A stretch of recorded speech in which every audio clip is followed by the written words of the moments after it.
Harper Audio presents Kingdom of Olives and Ash. Writers confront the occupation. Edited by Ayelet Waldman and Michael Chabon. Muriel Rothman-Zecher, Associate Editor. Read by Fred Sanders and Gabra Zackman. Introduction. Ayelet Waldman and Michael Chabon. We didn't want to edit this book. We didn't want to write or even think in any kind of sustained way about Israel and Palestine, about the nature and meaning of occupation, about intifadas and settlements, about whose claims were more valid, whose suffering more bitter, whose crimes more egregious, whose outrage more justified. Our reluctance to engage with the issue was so acute that for nearly a quarter of a century we didn't even visit the place where Ayelet was born. We had gone to Israel in 1992, a few months after we met. Though raised primarily in the United States and Canada, Ayelet had been born in Jerusalem, the daughter of immigrants from Montreal, and had lived and studied in Israel on and off over the years. It was Michael's first time. The Oslo Accords were fresh and untested. It was a time of optimism, new initiatives, relative tranquility. We visited family and friends, made the requisite tourist pilgrimages to Yad Vashem, the Western Wall, Masada, the Dead Sea.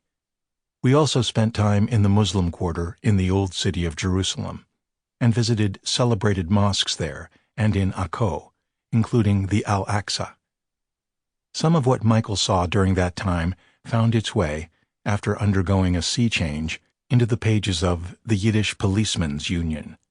It was a memorable visit, the first, we imagined, of many we would be making together. We didn't go back for 22 years. Over the course of that period, the tentative hope that followed Oslo vanished. Yitzhak Rabin was murdered. A second intifada, long and bloody, arose and was violently put down.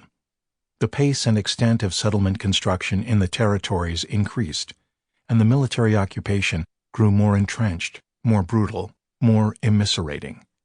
Horrified and bewildered by the blur of violence and destruction, of reprisal and counter-reprisal and counter-counter-reprisal, put off by the dehumanizing rhetoric prevalent on both sides, we did what so many others in the ambivalent middle have done.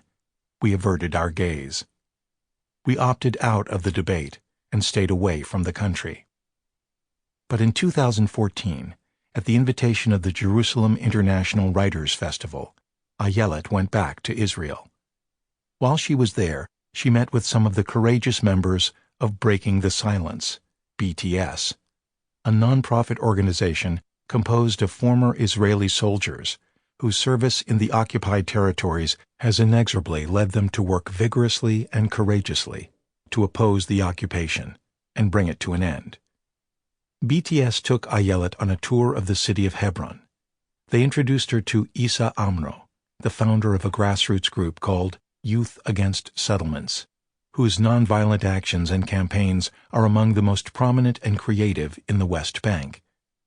For the first time she had a clear, visceral understanding of just what occupation meant, of how it operated, and of the decades of Israeli strategic planning that had gone into creating the massive, often brutal, always dehumanizing military bureaucracy that oversees and controls it.